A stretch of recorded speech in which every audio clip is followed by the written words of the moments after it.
Assalamualaikum warahmatullahi wabarakatuh. Subhanallah walhamdulillah wa la ilaha illallah wallahu akbar. Terima kasih Bapak Ibu Saudara sekalian yang senantiasa mengikuti tausiah ini. Selamat datang bagi yang baru saja bergabung. Semoga pertemuan ini bernilai ubudiyah bagi kita di sisi Allah Subhanahu wa taala. Amin. Baik, pada edisi ke-10 ini kita akan bicarakan tentang mensyukuri nikmat Allah Subhanahu wa taala. Tak dapat kita pungkiri bahwa sudah banyak nikmat Allah yang kita terima, kita rasakan, kita lihat, baik yang ada dalam diri kita maupun yang ada di luar diri kita. Benarlah kata Allah, Inna a'tainakal kautsar. Sesungguhnya kami telah memberikan kepadamu nikmat yang banyak.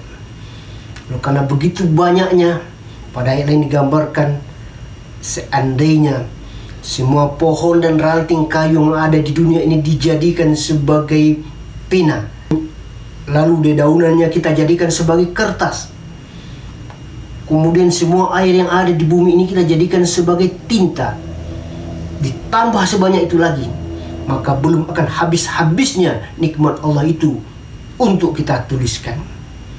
Adalah kewajiban kita sekarang mensyukuri nikmat Allah itu. Jika kita pandai bersyukur, Allah menjanjikan akan menambah.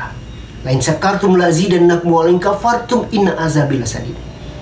Tapi ingat, kalau kita kufur nikmat, bukannya dikurangi, tapi Allah akan memberikan azab, dan azab Allah itu pedih. Lalu bagaimana cara mensyukurinya? Fasholli li rabbik. Tegakkanlah salat karena Rabbmu. Kita salat tidak ada interest lain, hanya semata-mata untuk mencari keridhaan Allah Subhanahu wa taala. Satu kali saja perintah ini sudah harus kita lakukan. Apalagi terkait salat, tak kurang 80 ayat yang memberikan motivasi kepada kita agar kita dapat melaksanakan salat. Bahkan salat tidak hanya diperintahkan Allah kepada umat Nabi Muhammad SAW, kepada para nabi sebelum beliau pun juga sudah ada anjuran untuk melaksanakan salat. Seperti Nabi Isa alaihissalam, salah satu mukjizatnya ketika masih bayi dia sudah pandai berbicara. Apa yang dibicarakan oleh Nabi Isa? Proklamir tentang salat. Ini Abdullah wa ausani bis salat. Aku ini adalah hamba Allah dan aku diperintahkan untuk melaksanakan salat. Nabi Ibrahim malah mengajar kita berdoa, Rabbi ja'alni muqimas shalah wa dzurriyyati. Ya Allah, jadikan aku penegak salat dan juga keluargaku ya Allah. Apalagi Nabi Musa ketika beliau ingin melakukan reformasi terhadap berbagai keadaan ketika itu di bawah rezim Firaun. Berangkatlah Nabi Musa bertekad untuk menghadapi Firaun dari Madian menuju Mesir. Sesampai di lembah suci tua pada malam yang gelap gulita, hampir-hampir Nabi Musa kehilangan pedoman. Dia melihat dari kejauhan ada secercah cahaya. Didekati cahaya itu, tak lama berselang terdengar suara, Innani anallah la ilaha illa ana fa'budni wa aqimis shalah. Sesungguhnya aku adalah Allah dan tidak ada Tuhan selain daripada Allah. Sembah Allah itu bagaimana caranya? Tegakkan salat. Salat adalah merupakan tiang agama.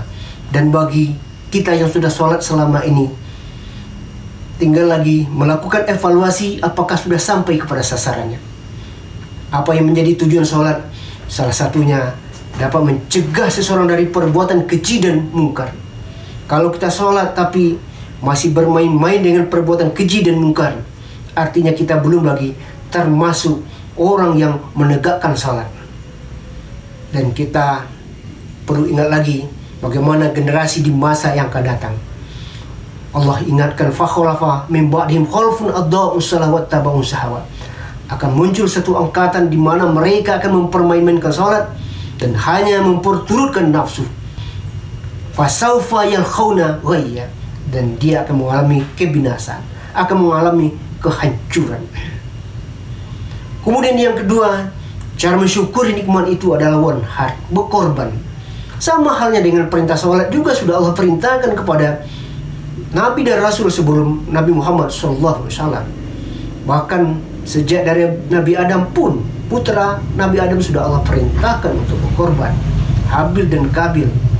Kemudian Nabi Ibrahim juga sudah Allah perintahkan untuk berkorban. Tidak tanggung-tanggung, anak kandungnya sendiri yang disuruh oleh Allah untuk disembelih. Tapi karena ini perintah Allah, dengan penuh ketaatan Ibrahim melaksanakan. In hadza lahul bala'ul mubin. Walaupun itu adalah berat, tapi dengan ikhlas dilaksanakan oleh Nabi Ibrahim. Karena kepatuhan Nabi Ibrahim, Allah mengganti pengorbanan itu dengan seekor kibas yang dalam Al-Quran dikatakan zibihim azim, penyembelihan yang besar yang sampai hari ini menjadi kewajiban bagi kita umat Nabi Muhammad Sallallahu Alaihi Wasallam. Dan kalau perintah sholat dan korban ini sudah kita laksanakan, barulah ketemu ujung ayat Allah menjamin inna sani'aka huwal abtar. Sesungguhnya musuh-musuhmu akan tumbang dengan sendirinya. Allah akan membalikkan pisau itu ke leher orang kafir. Mereka akan terputus dari rahmat Allah Subhanahu wa Ta'ala. Kenapa dewasa ini kita sering kalah di dalam berbagai lapangan kehidupan, bicara pendidikan, bicara ekonomi, bicara politik dan lain-lain. Barangkali inilah yang perlu kita renungkan. Apakah kita belum lagi melaksanakan salat dalam arti yang sesungguhnya, dan belum lagi ada semangat pengorbanan di dalam diri kita. Tidak hanya pada bulan Zulhijjah saja, tetapi di luar bulan Zulhijjah, korban pada hakikatnya memberikan apa yang kita miliki untuk kepentingan orang banyak, untuk kemaslahatan umat dan rangka menjalankan perintah Allah. Jangan sebaliknya yang kita lakukan. Kita korbankan orang lain untuk kepentingan pribadi kita, kelompok kita, keluarga kita, apalagi hanya sekedar untuk keserakahan dan syahwat kekuasaan kita korbankan bangsa ini. Akhirnya mari kita bermunajat kepada Allah. Allahumma a'ini ala zikrika wa syukrika wa husni ibadatika. Ya Allah, berikan aku kekuatan untuk senantiasa ingat kepada Engkau ya Allah, dan mensyukuri nikmat Engkau, dan sempurnakanlah ibadahku. Walhamdulillahirabbil alamin. Assalamualaikum warahmatullahi wabarakatuh.